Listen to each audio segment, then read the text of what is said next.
Assalamu alaikum wa rahmatullah and good evening to all. Alhamdulillahi Rabbil Alameen.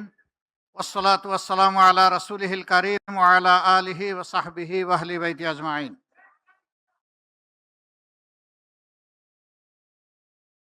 সম্মানিত অতিথিবৃন্দ, দেশি কূটনীতিকবৃন্দ, সম্মানিত সাংবাদিক বন্ধুগণ, বিশিষ্ট ব্যবসায়ীবৃন্দ, সুশীল সমাজের সদস্যবৃন্দ, বিভিন্ন শিক্ষা প্রতিষ্ঠানের সম্মানিত শিক্ষাবিদবৃন্দ, ভাই এবং বোনেরা, আজ আমি বিশাল এক দায়িত্বের ভার আমার কাঁধে নিয়ে আপনাদের সামনে দাঁড়িয়েছি। দায়িত্ব নিঃসন্দেহে বাংলাদেশ জামাতে ইসলামীর পক্ষ থেকে নয়, এই দায়িত্ব ওই সমস্ত মানুষের পক্ষ থেকে যারা স্বাধীনতার 54 বছরে তিলে তিলে স্বপ্নের জাল বুনেছিলেন যে তারা একটি সাম্য এবং ন্যায় ইনসাফের বাংলাদেশ পাবেন। তারা স্বপ্ন দেখেছিলেন শিশুরা জন্ম নেওয়ার পর তাদের পুষ্টি, পরিচর্যা এবং শিক্ষা তারা দুনিয়ার 10টা উন্নত দেশের মতোই পাবে। তাদের স্বপ্ন ছিল এমন একটি দেশ যেখানে একজন মাঝি সে যখন নৌকা নিয়ে নদীতে নামবে তখন সেখানে সে তার স্বপ্ন বাস্তবায়নের উপাদান খুঁজে পাবে। রাষ্ট্র তাকে সহযোগিতা করবে, সমাজ তাকে অভিনন্দিত করবে। স্বপ্ন ছিল একজন কৃষক সকাল থেকে সন্ধ্যা হাড় ভাঙা পরিশ্রম করবে দেশের মানুষের মুখে খাদ্য তুলে দেওয়ার জন্যে, কিন্তু এর বিনিময়ে সে একটুখানি সম্মান পাবে, একটুখানি স্বীকৃতি পাবে। কৃষিক্ষেত্রে সে সরকারের পক্ষ থেকে যৌক্তিক সহযোগিতা পাবে। একজন শ্রমিক যখন কলকারখানা, মিল, ফ্যাক্টরি, ইন্ডাস্ট্রিতে যাবে অথবা নিজের গায়ের সমস্ত শক্তি ব্যয় করে যানবাহন চালাবে কিংবা টানবে, সে সময়েও সমাজের কাছ থেকে তার শ্রমের সে স্বীকৃতি পাবে এবং সে একটুখানি সম্মান পাবে। সে তার ঘর থেকে বের হওয়ার পর আবার ঘরে ফিরে আসবে নিরাপত্তার সাথে। একজন শিক্ষক যখন তিনি তার সন্তান তুল্য ছাত্রীদেরকে শিক্ষা দেবেন তখন তিনি তার মেধা উজাড় করে তাদেরকে দিবেন, বিনিময়ে তিনি যেমনটা কল্পনা করেন আগামীর বাংলাদেশ, সেরকম তার শিক্ষার্থীরা নিজেদেরকে গড়ে তুলবে। যারা ছাত্রছাত্রী তারা চিন্তা করেছে আমরা মায়ের পেট থেকে জন্ম নিয়েছি, মা যতটুকু পারেন আমাদেরকে শিক্ষা দিয়েছেন, বাকি শিক্ষার পূর্ণতা আমি আমার আপন আঙ্গিনা শিক্ষা প্রতিষ্ঠানে খুঁজে পাব।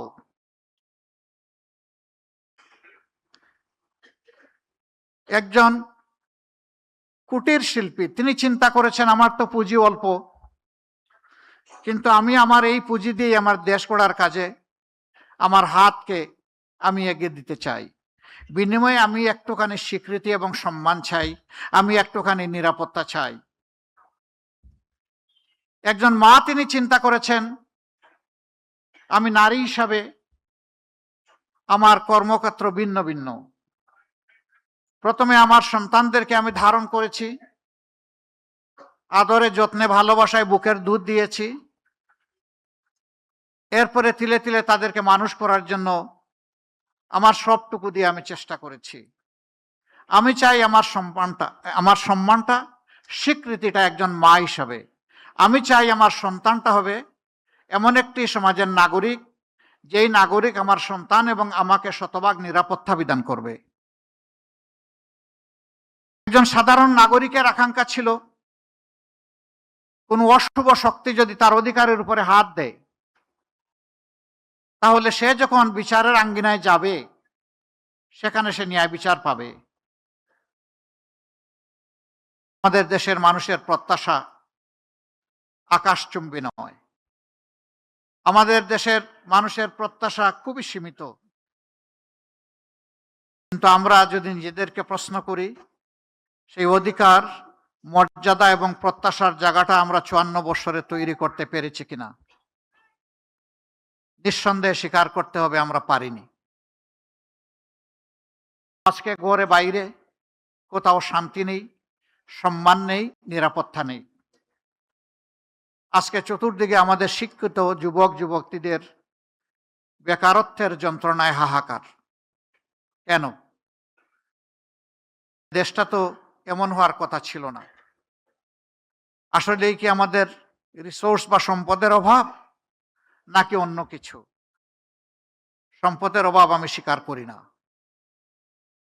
অভাব যদি সম্পদের হতো, তাহলে 15.5 বছরে আমাদের দেশ থেকে 28 লক্ষ কোটি টাকা বিদেশে পাচার হলো কিভাবে? এই পাচারকৃত অর্থই শুধু লুটপাটের অর্থ নয়, এর বাইরে অজানা অনেক অর্থ রয়ে গেছে। আমাদের সংকট, আমাদের সমস্যা, আমাদের অভাব হচ্ছে দায়বদ্ধতা, সততা, চরিত্র এবং দেশপ্রেমের। এই জায়গাটা যদি সঠিক থাকতো, তাহলে অবশ্যই আমি কে এটা চিন্তা করার আগে আমি ভাবতাম আমার দেশটা কোথায়। আমরা রাজনীতিতে বলে থাকি খুব চড়া গলায়, ব্যক্তির চেয়ে দল বড়, দলের চেয়ে দেশ বড়। বাট ইনফ্যাক্ট আমরা কি 54 বছরে তার স্বাক্ষর রাখতে পেরেছি? বরঞ্চ বিবেক দিয়ে, হৃদয় দিয়ে যদি চিন্তা করা যায়, তাহলে স্বীকার করতেই হবে আমরা জাস্ট স্লোগানের উল্টাটাই করেছি। আমার দেশের চেয়ে আমার দল বড়, দলের চেয়ে আমি বড়, এবং সেইটাই কর্মক্ষেত্রে বাস্তবে প্রমাণিত হয়েছে। বৈষম্য শুধু 54 বছরের বাংলাদেশে না, এর আগেও ছিল, তারও আগে ছিল। এই জন্য 47 থেকে এই জাতির স্বাধীনতার সূচনা, পরবর্তী পর্যায়ে বঞ্চনার হাত ধরে আবার 71, এরপরে আবার দফায় দফায় অনেক গণ অভ্যুত্থান, এবং শেষ পর্যন্ত এসে ঠেকেছে 24-এ। এই 24-এ অতি সামান্য একটা দাবি নিয়ে আমাদের তরুণ এবং যুব সমাজ তারা প্রথমে আওয়াজ তুলেনি। তারা নিয়মতান্ত্রিকভাবেই চেয়েছিল যে দাবি 18 সালে মেনে নেওয়া হয়েছিল, সেই দাবিকে পাল্টে ফেলা হয়েছিল নিজেদের নিয়ন্ত্রিত কোর্টের ঘাড়ে বন্দুক রেখে তৎকালীন সরকারের পক্ষ থেকে। এই জন্যে 24 জুলাইতে আমাদের ছাত্র সমাজকে বাধ্য করা হয়েছে রাস্তায় নামতে।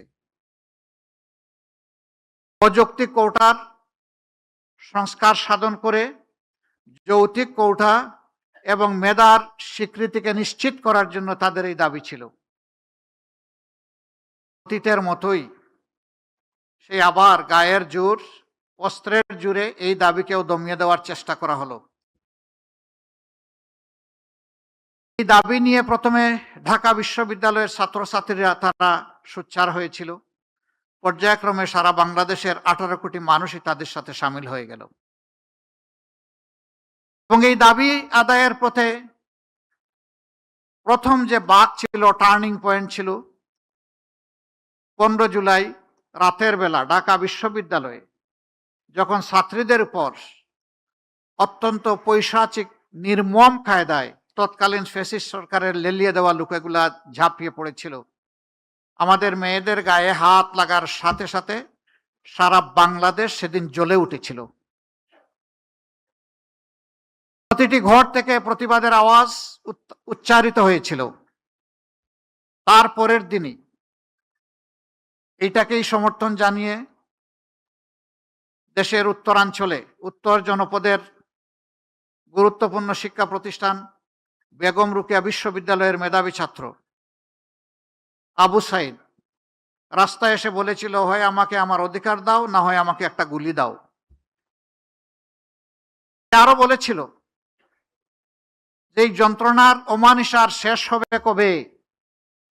বুকের ভিতরে তুমুল ঝড়, বুক পেতেছি গুলি কর। 1, 2, 3টা গুলি তার বুকে পড়ল এবং তাকে দুনিয়া থেকে বিদায় করে দেওয়া হলো। শেষ পর্যন্ত তার এই মার্ডারটি নিয়েও রাজনীতি করা হলো। অবশ্য সত্য আলটিমেটলি প্রতিষ্ঠিত হয়েছে। এরপরে লাশের পর লাশ, সারা বাংলাদেশের রাজপথকে লাশ দিয়ে ভরে দেওয়া হলো। কম বেশি 1400 জন তরুণ, যুবক, যুবতী, শিশু, আবাল, বৃদ্ধ, বনিতা, শ্রমিক, ব্যবসায়ী, শিক্ষক, বিভিন্ন শ্রেণী পেশার মানুষ এই গণ উত্থানে বিপ্লবী জীবন দিয়েছেন। আমি আজ গভীর শ্রদ্ধার সাথে 71 এবং 24-এর সমস্ত শহীদদেরকে স্মরণ করছি। 1947 না হলে 71-এর ওই মানচিত্র আমরা পেতাম না। আবার 71 না হলে এই রাষ্ট্রকে মেরামত করার জন্য 24 আমরা পেতাম না। কাজেই প্রত্যেকটা একটা আটটার সাথে সম্পর্কিত। সম্মানিত সুধীমণ্ডলী, একটি রাজনৈতিক দলের ইশতেহার একটি নির্বাচনকে সামনে রেখে এটি কোনো দলীয় কর্মসূচি নয়, বরঞ্চ একটি জাতির প্রতি একটি দলের চিন্তা, তার ভিশন, তার পরিকল্পনা এবং কিভাবে সে আগামীর দেশটাকে সাজাতে চায় তার একটি জীবন্ত দলিল, যা জনগণের কাছে এটি জীবন্ত একটি ডকুমেন্ট হিসাবে থাকবে। রাজনৈতিক দলগুলা যে ইশতেহার প্রকাশ করে থাকে, কার্যত সমাজের প্রতি এটি তাদের দায়বদ্ধতা এবং অঙ্গীকার। 5 বছর যদি জনগণ তাদেরকে দেশ পরিচালনার সুযোগ দেয়, তাহলে জনগণের অধিকার রয়েছে ইশতেহারের প্রত্যেকটি পয়েন্ট দিন, সপ্তাহ, মাস এবং বছর গুণে ওই দলের কাছ থেকে আদায় করে নেওয়া, বুঝে নেওয়া। এটা জনগণের অধিকার। আমরা সেই অধিকারটাই তুলে দিতে আজকে এখানে দাঁড়িয়েছি। আমরা এমন একটা বাংলাদেশ গড়তে চাই যে বাংলাদেশের প্রত্যাশা, আমি বিভিন্ন শ্রেণী পেশার মানুষজন যাদের কথা বললাম, তারা যেটা প্রত্যাশা করেন। দুঃখের বিষয়, আমরা 15.5 বছর তৎকালীন সকল বিরোধী দল, এদেশের সুশীল সমাজ, সাংবাদিক মহল, আলেম ওলামা, কেউ নিপীড়নের হাত থেকে রক্ষা পাননি। আমরা মজলুম ছিলাম। কিন্তু 5 আগস্টের পর অনেকেই অতীতের স্মৃতি মনে হয় যেন আমরা ভুলে গেছি।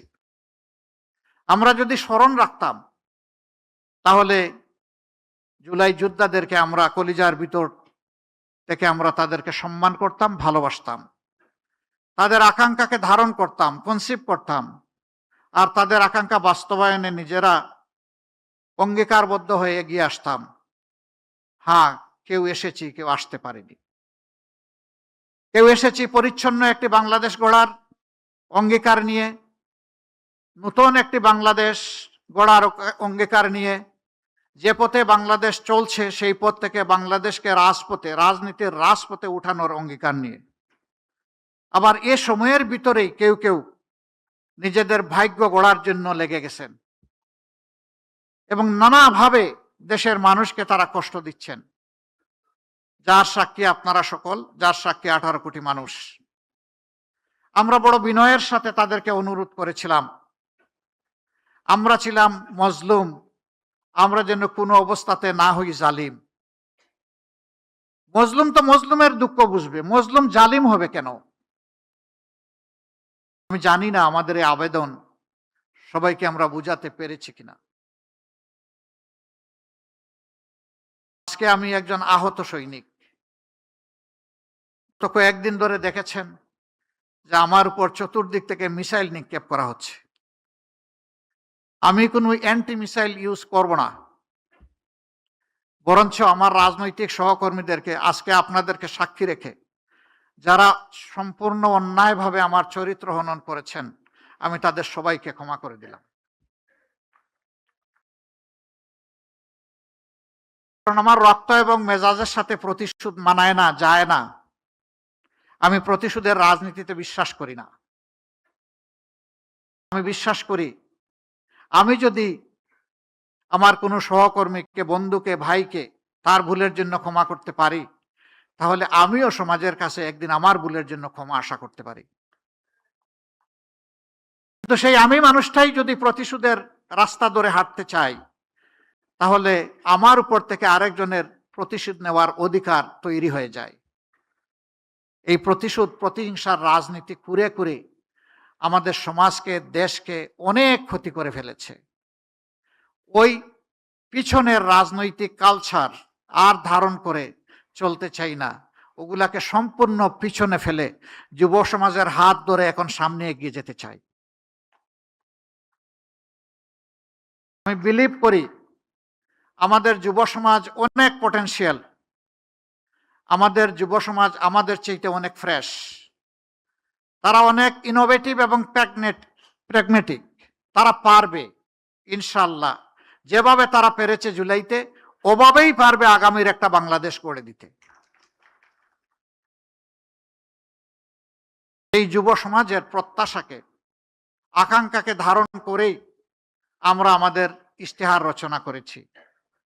ইশতেহার রচনা করেছি মায়ের জাতিকে সম্মান দেওয়ার জন্যে। ইশতেহার রচনা করেছি শিশুদেরকে নিরাপদ আবাসভূমি তৈরি করে দেওয়ার জন্যে, তার মেধা বিকাশের উপযুক্ত পরিবেশ নিশ্চিত করার জন্যে। আমরা তৈরি করেছি সুস্থ জাতি গঠনের জন্য শারীরিক সুস্থতার প্রয়োজনে যা দরকার সেই সমস্ত সার্ভিস নিশ্চিত করার জন্যে। আমরা যে কৃষকরা আমাদের মুখে খাবার তুলে দেন, সেই কৃষকদের জীবনে আমরা বিপ্লব আনতে চাই। আমরা চাই না পুরানা ধাঁচের সেই কৃষিতে তারা পড়ে থেকে অতি অল্প পুঁজি নিয়ে হামাগুড়ি খাবেন। বরঞ্চ বিশ্বের অনেক দেশ আমাদের বহু পরে স্বাধীনতা লাভ করার পরে কৃষিতে তারা বিপ্লব সাধন করেছে। একসময় তাদের দেশ ছিল আমাদের মতো ইম্পোর্ট ডিপেন্ডেন্ট, এখন তারা হয়ে গেছে এক্সপোর্ট ওরিয়েন্টেড। আমরা পারবো ইনশাআল্লাহ। বিশ্বে অন্য কেউ পারলে আমরাও পারবো। এবং আমাদের মানুষেরা প্রমাণ করেছে এদেশের মানুষ ভালো। তো সমস্যাটা কোথায়?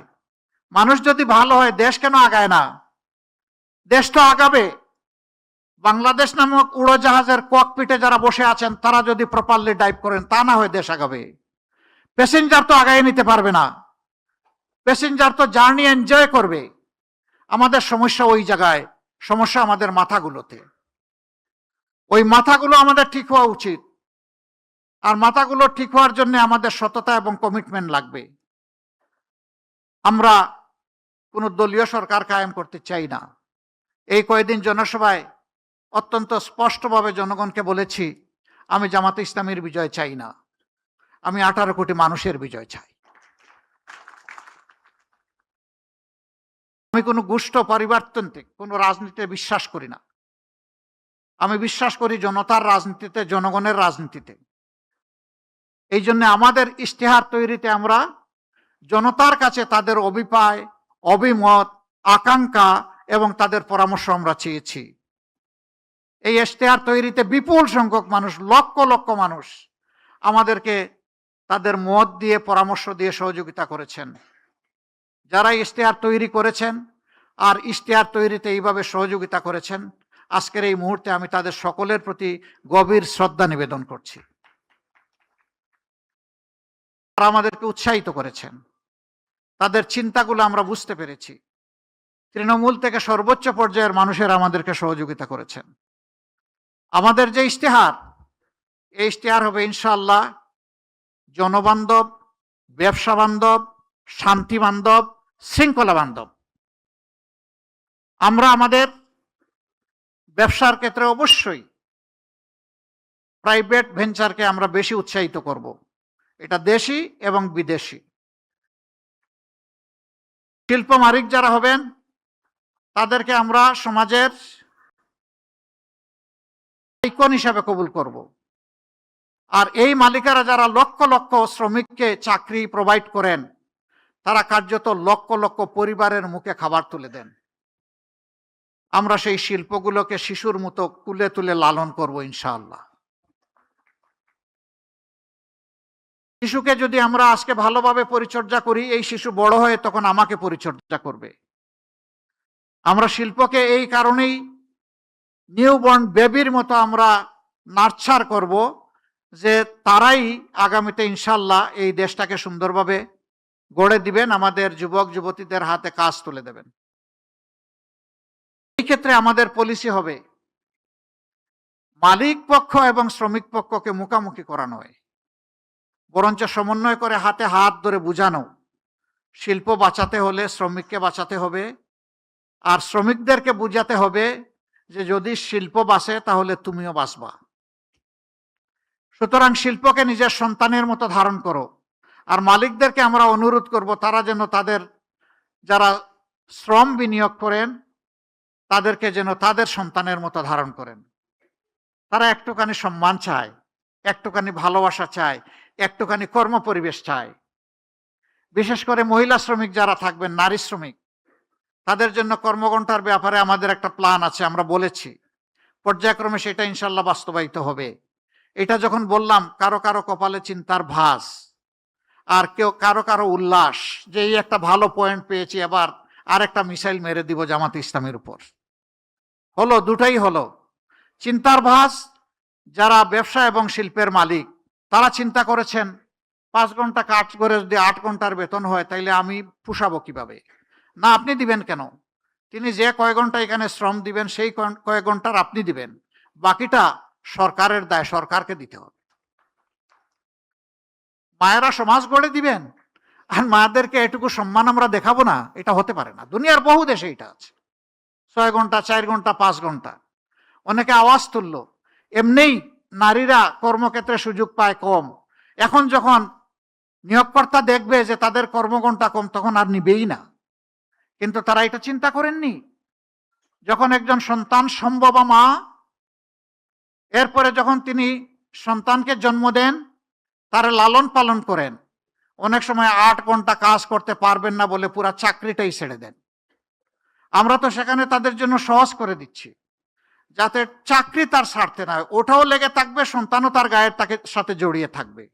এই দুইটার আমরা সমন্বয় ঘটাতে চাচ্ছি। 3 ঘন্টা বাকি যেটা থাকবে সেখানে কাজ থেমে থাকবে না। দুনিয়ার বহু দেশে আছে, পাবলিক অ্যান্ড প্রাইভেট, পিপিপি, সব জায়গায় পার্ট টাইম ওয়ার্কার নিয়োগ দেওয়া যায়। সেখানে মালিকরা দিবেন, আরো বেশি জব ক্রিয়েট হবে। কোনো মা এমন থাকতে পারেন যে তিনি 5 ঘন্টা পারবেন না, 3 ঘন্টা করবেন, তিনি ওই জায়গাটা ফিল আপ করবেন। এইভাবে যদি আমরা চিন্তা করি তাহলে তাদের কর্মের পরিবেশটা সহজ হয়। শুধু তাই নয়,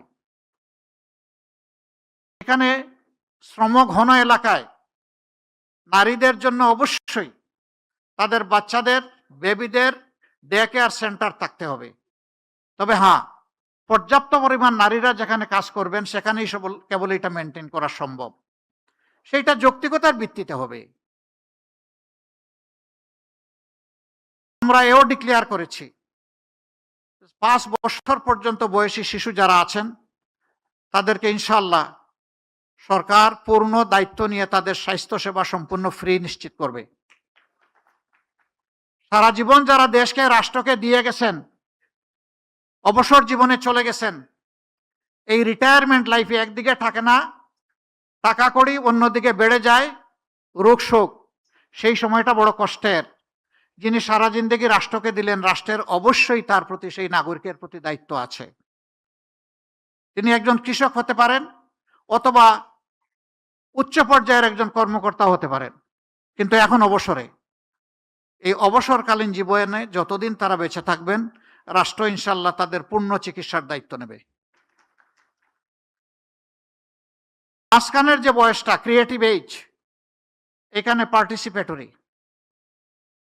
কিছু দায়িত্ব নিবে রাষ্ট্র, কিছু নিবে ব্যক্তি।